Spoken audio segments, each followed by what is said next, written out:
Hello everyone, and welcome back to Gaming 101. Now that we've covered genre and a bit about how to pick out a game that you'll actually enjoy, today's class is going to cover all the various places that you can choose to play those games. So let's get into it. We'll start with the physical hardware that you have to choose from. We can separate gaming hardware into roughly two categories: consoles and PC. Now, if you get pedantic, everything is a PC. After all, PC just stands for personal computer, and it's kind of a holdover from when that concept was more novel than it is today. Ultimately though, yes, everything that you can play games on could be said to be a PC. However, practically speaking, it's useful to divide it up like this because there are some very important differences in what those two devices offer in terms of features and restrictions. So that is what we're going to focus on talking about today. Now, I'm going to assume that you came to class with at least one game in mind that you would be interested in playing. If you haven't, I can always give you some suggestions, just let me know. Regardless though, before buying a game, it's important to know how you want to play. Do you want to use a controller? Do you already have a TV? Do you have a rather limited amount of room to work with? Maybe you have a rather tight budget and want to play the most games for the least amount of money.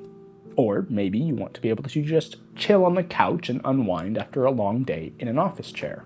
Well, if you answered yes to any of those, it's likely a gaming console is going to be the way to go.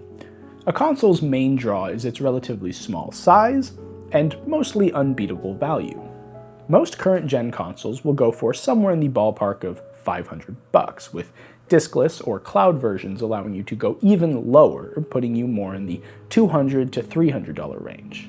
And given that a current-gen gaming console, and we can talk more about what current-gen even means in a bit, but any current-gen console will be expected to play all the latest and greatest games. So given that you can basically play any one of the hundreds, if not thousands of games with that one purchase, it's a pretty damn good value. Most people start out their gaming journey with a gaming console, and for a lot of people, that's as far as it goes. So if you're just getting into games, this is a pretty solid place to kick off. But I can't simply say, go buy a console, kid, have fun, and throw you to the wolves. No, I should probably give you a bit more information than that in order for this to be at all useful to you. We'll start with what your options are. I would say most people should limit themselves to one of three brands of console: Sony, Microsoft, and Nintendo. Unless you've been living under a rock, you probably have heard of these companies and their corresponding consoles. But in case you do prefer the Patrick Star life, we will briefly go over those. But first, perhaps now would be a good point to expand on what I mean when I say current gen. People usually talk about consoles in terms of their generation. That is, the period of time that a console is being manufactured and sold. Wikipedia will tell you that the first generation of consoles was roughly from 72 to 83. These were classics like Pong from Atari and the brilliantly named Color TV game from Nintendo. While these are pretty quaint today in terms of complexity and power, they kickstarted the world's fascination and obsession with home gaming. Previous to this generation, you had to go to an arcade and spend all your hard-earned quarters in order to play a single round of a game. And worst of all, you had to be around people. Ew. But in all seriousness, this was a huge step forward for the games industry, and we would certainly not be where we are today without the advancements made during this and the following periods. Now, we don't need to get into all the different generations, it's a bit complicated and there's a lot of overlap, but all that's important for you to know is that when I say current gen, I'm referring to the consoles that are being produced today. So, at the time of writing, that's the PlayStation 5, the Xbox Series consoles, and the Nintendo Switch. We'll start with Sony. They offer the PlayStation 5. This is the largest and, in many people's eyes, the ugliest of the current gen consoles. Now, I personally really appreciate the design, and I think it looks pretty good actually. However, I can definitely understand people's frustration with the size and unique shape, as many people will want to put this with their AV setup, and unless you have a very specific setup, it'll probably stick out like a sore thumb. One of the things that makes the PlayStation 5 unique on the market, though, is its modularity. They give you the option to quickly and easily expand your internal storage with a bog-standard M.2 SSD, which is awesome because that means that the frankly anemic amount of internal storage isn't really that big of an issue, because you can always just add more if you need to. The reason you might want to add more is because as games get more complicated and more packed full of detail, the size of the game increases massively. Older games from past generations were more like 5 to 10 gigs max. But now you can easily need to download a game that's a whopping 150 gigs or something ridiculous like that.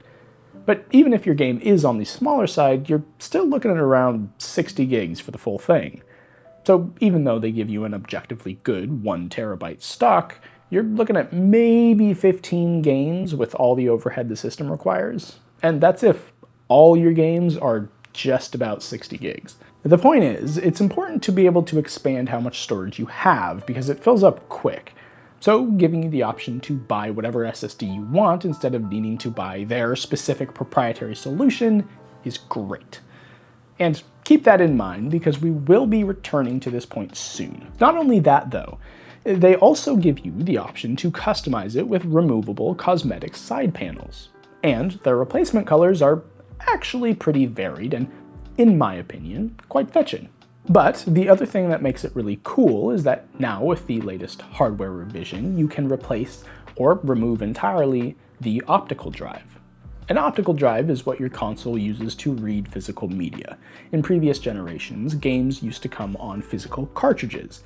That's essentially just a PCB that holds the data for the game. Then we moved to optical discs, think CDs and DVDs. And now we're increasingly moving away from physical media and onto digital downloads. So for a lot of people, having the hardware to read discs is a nice to have and not a need to have.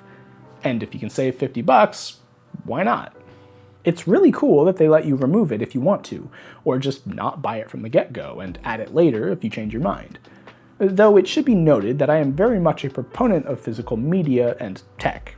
It is so important that we retain some kind of control over the games that we buy, and going all digital means that you are more than ever really just buying a license to play that game, and that license can be revoked at any point by the company that you buy it from.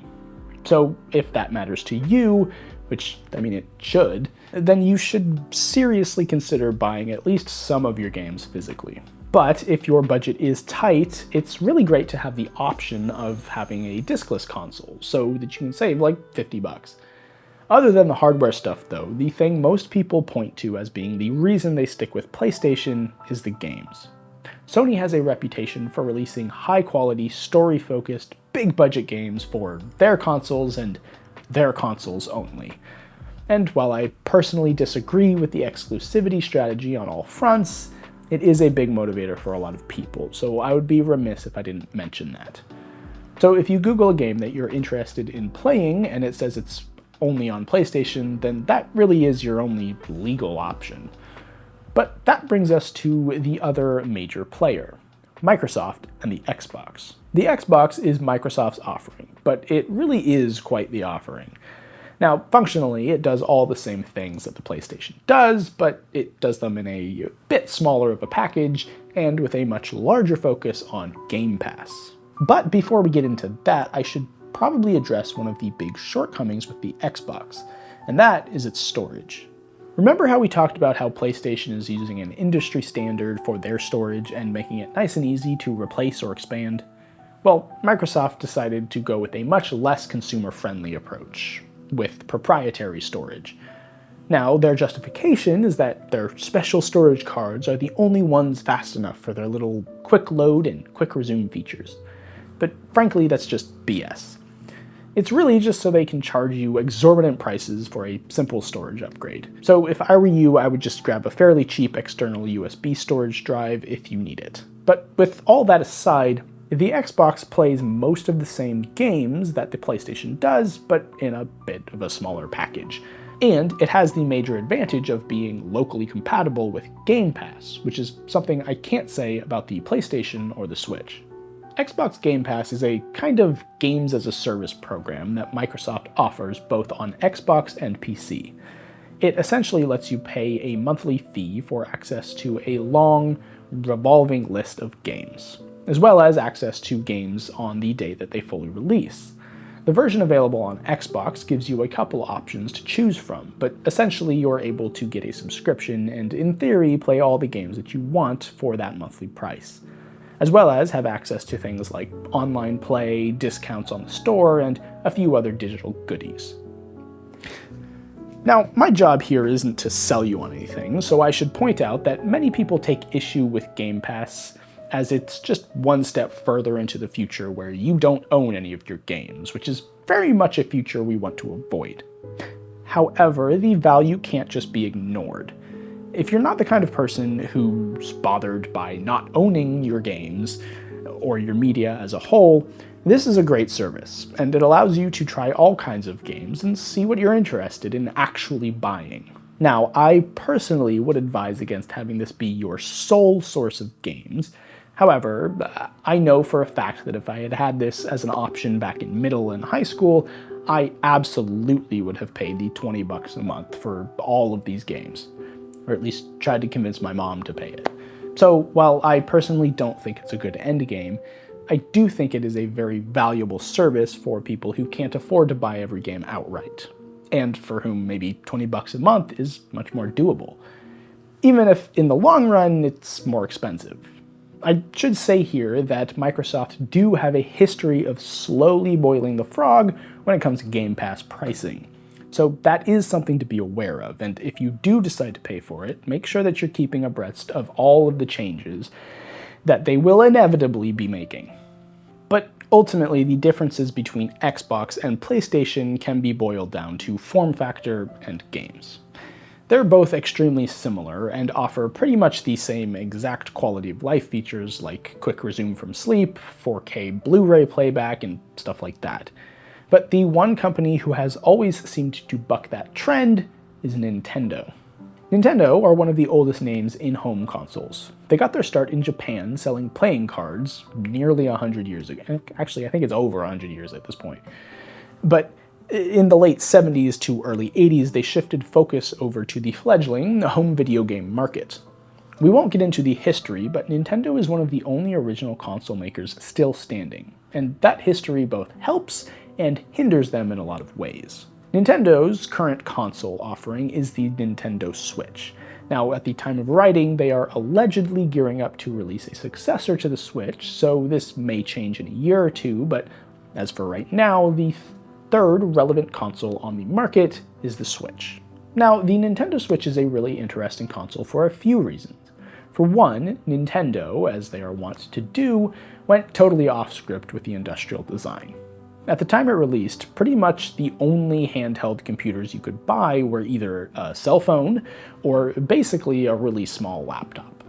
So when the Switch came out, the form factor was pretty revolutionary. They took a totally novel approach to the layout of the controller, essentially splitting a standard controller down the middle and sticking a little computer screen between it. I should note that while it was absolutely revolutionary and very novel, it wasn't technically entirely new. In a lot of ways, it was a refinement of the commercial flop, which was the Wii U.